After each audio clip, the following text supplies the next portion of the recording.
see it, let the folks know what you got today. What it is, it's TQ, Taquari Hatchman, music executive, talent manager, music marketer, a little bit of everything. How y'all doing? Alright, you know what I'm saying? This your first time on GMTV, so let the people know where you're from. First of all, thank you for having me, man. Shout out to everybody in Mobile. I spend so much time out here with artists, and you know, I believe in a lot of everything that's going on with the state of Alabama and the coast in general. But I'm from BR, so I'm from the third coast too. So South Baton Rouge, born and raised. You know, currently reside between New Orleans and BR. Alright, you know what I'm saying? Like, in BR, you know what I'm saying? Cause we like to talk about, you know what I'm saying, your upbringing and stuff. So, in BR, you know what I'm saying, how many siblings you had in BR, you know what I'm saying, in BR? Okay, so I only got one brother, and that's Boosie. So me and Boosie, a year and a half apart. Yeah, grew up in BR. Me and Boosie grew up in the same household, same mom and daddy.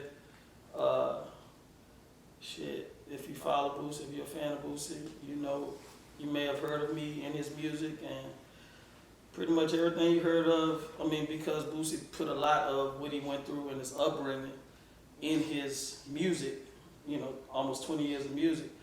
I've been through the same thing. So as far as like, because Boosie talked about, you know, family, you know, our dad and, you know, our cousins, a lot in his music. But yeah, so grew up in BR, same household as my brother, same mom and daddy, same shit, you know.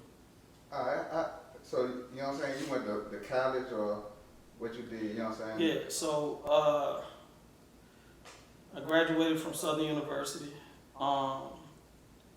went to school for business marketing, which is, you know, what led me to managing Boosie. It just kind of made sense when he kind of started getting motion, like in a region, like throughout the South, that whole chilling circuit. I was like almost out of school and going to school for business marketing, business management. So that's why it kind of made sense for me to take on a management role when he was just getting started with like Boosie and Webby all that time. So how many years apart y'all there? Like 1.5, like literally. Are you the older brother or the younger brother? Older. Okay, man. Alright, you know what I'm saying? So when you got, so you went to Southern, then you got your degree, and then you just came back and, you know what I'm saying, started the family business, or nah. you had somebody before Boosie? Nah, because it wasn't like the money when I first got on the road with Boosie, the money wasn't like that to be just like that's the only thing I'm doing. So but in college, so in my fraternity, a lot of people know that I'm a member of Kappa Alpha Psi. So while in college, I was hosting parties. I started throwing parties. So as far as like music and entertainment, I always had my own motion. You know what I'm saying? I always had my own motion on the yard, and you know, being from Baton Rouge and going to school in Baton Rouge, that's that extra where I had a lot of it just you know, like if you go to school somewhere and you own and it continues through high school, you know what I'm saying, to college, it kind of helped out a lot with connections wise, and you know, getting a lot of support for what we were trying to do. So yeah, I think they helped a lot. I think they helped a lot with like songs like "Wipe Me Down" too. Like me, I mean, if anybody watching this and you know anything about Greek fraternities and stuff like that, you know that "Wipe Me Down" is the Kappa song. It's the Kappa song, and been that Kappa song for a minute. But I think a lot of that is because of when Boosie came out, I throw the Kappa sign like my motherfucking brother. So by the time "Wipe Me Down" came out, shit, I was still moving around, going to homecomings and, you know, fucking with different campuses, and they like, you know, that's Boosie brother. Boosie brother Luke play that shit. You know what I'm saying? Yeah. It just was the perfect. It was the perfect combination of just natural, like organic motion to help that song go. You know, Yeah. get movement through the South. You know.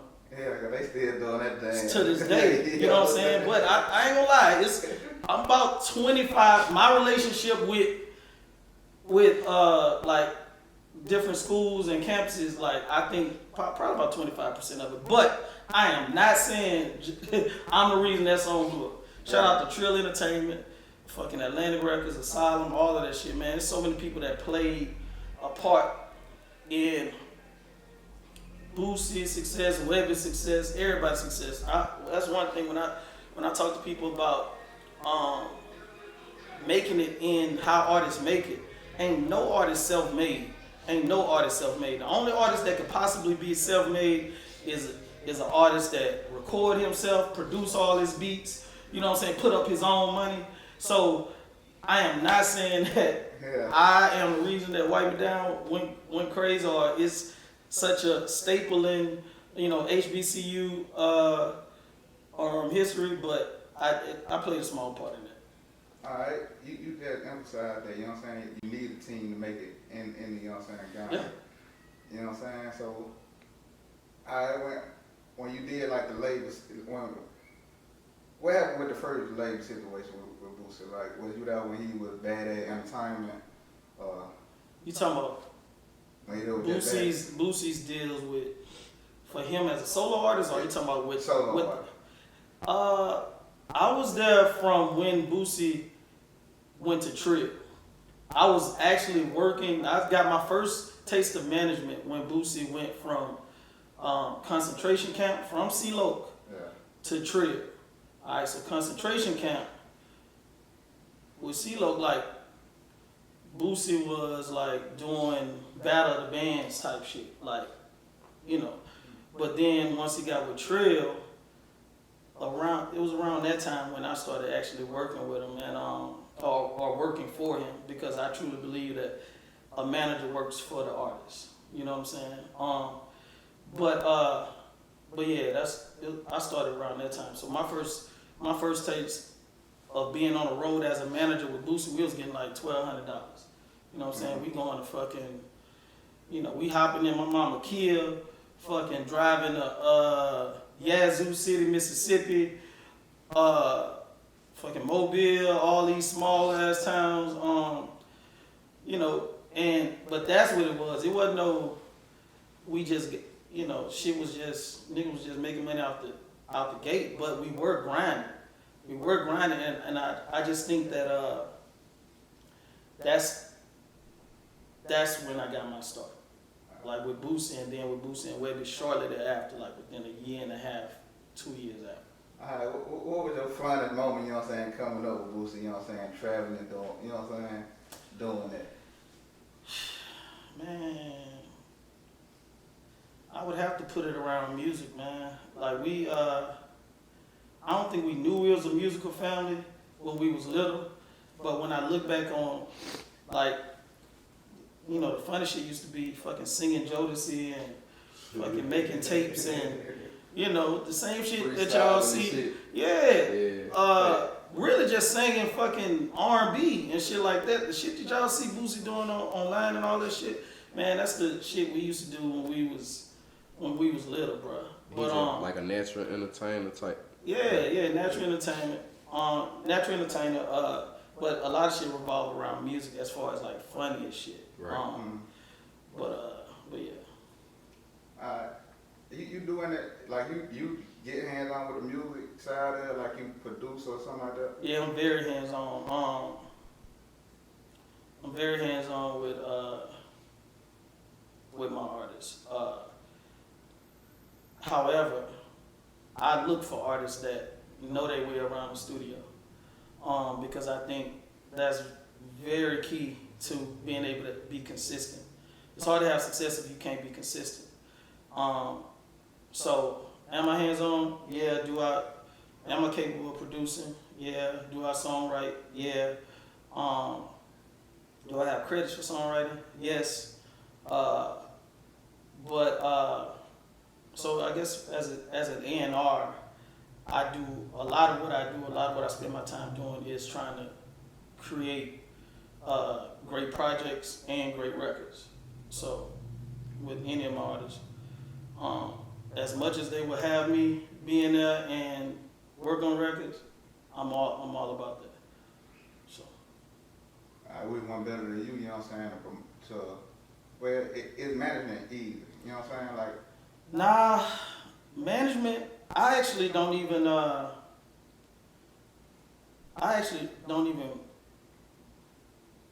Try to manage artists anymore because the problem with management, and this is what I've learned.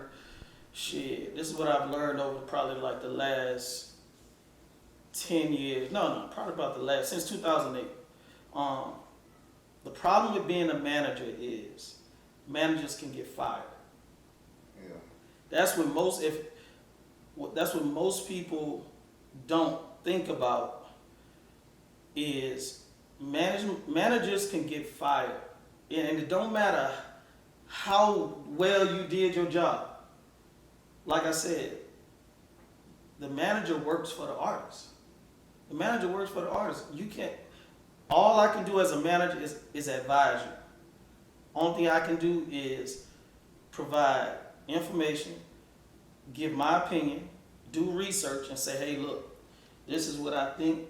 This is what I found. If we do this, I feel like this will happen. If we do this, I feel like this will happen. But at the end of the day, I cannot, unless authorized, go and make you do nothing. You know what I'm saying? yeah. And so that's the problem with being a manager. You can give your all. You can do a good job. You can bring all the bags or whatever, and they can fire you. Yeah. The only thing you can do as a manager, for everybody that's managing an artist or wants to manage artists, the only thing you can do to protect yourself is have a good sunset clause, which is a clause that says that if you do fire me, anything that I brought while I was under contract, while we were in contract together, I get a percentage off that. It's usually a smaller percentage for a certain amount of years after. But that still don't stop them from firing you. You cannot stop nobody from firing you as a manager. So knowing that, so everything that I do now, probably about 80% of the things that I do now with artists is about the assets. Either owning, having co-ownership, or a partnership in the assets. And the assets, that's anything that's anything that we create. So that's the music, it could be the producer side, it could be the songwriter side, it could be the content we're doing right now. Everything that I do, I'm more interested in the assets than managing, because I'm gonna do that anyway. Yeah. You know what I'm saying? But we're in an industry, especially in black music, where it's not even about loyalty. It's just that, man, everybody gonna cut you out. They're gonna eventually cut you out, or want to go in a different direction. It's the entertainment business, no different than fucking sports, pro sports. Dude might have won a championship in a certain city or whatever. He might just want to go to LA.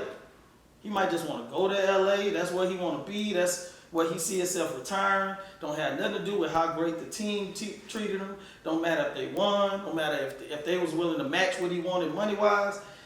That is the reality of getting in this business and being a contracted person. You feel what I'm saying? Or a manager. You know what I'm saying? Like, what people can learn something, they want to learn from you, or you read books, you coming out with a book, like. Yeah, so I'm doing my first book on the industry is gonna be Never Signed to a Rapper. Okay? Yeah. And that's not a diss to a certain rapper, but it's the reality of it talks about the reality of who you're getting in business with. And as for me, like I said, I'm always about I'm always learning. So Yeah. I'm always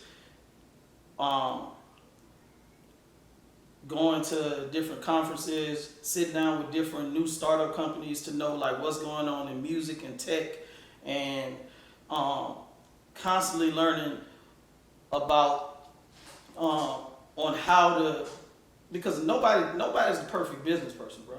Ain't no perfect situation. It's all like, man, you can learn it through experience, or you can learn it through fucking you can learn in a book, but experience is the best teacher. But I'm always trying to stay ahead of the curve, because the music business is always changing.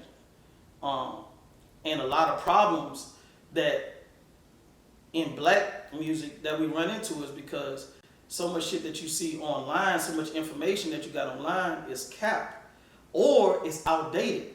So by the time some guru telling you this how you do it, this the bag they were supposed to get, don't nobody know what the fuck is going on. It don't even go like that. That might be the name of my second book.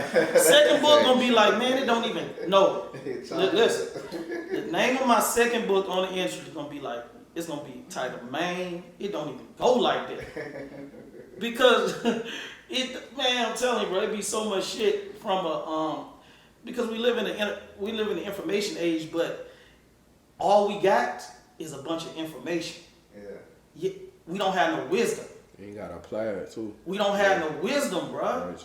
All we got is we don't have context Right. in a lot of shit. We see shit online, and all we got is the headline, and we hope that we see the clip, and we take the clip as, okay, this is breaking news, this information. The clip is fucking 60 seconds long.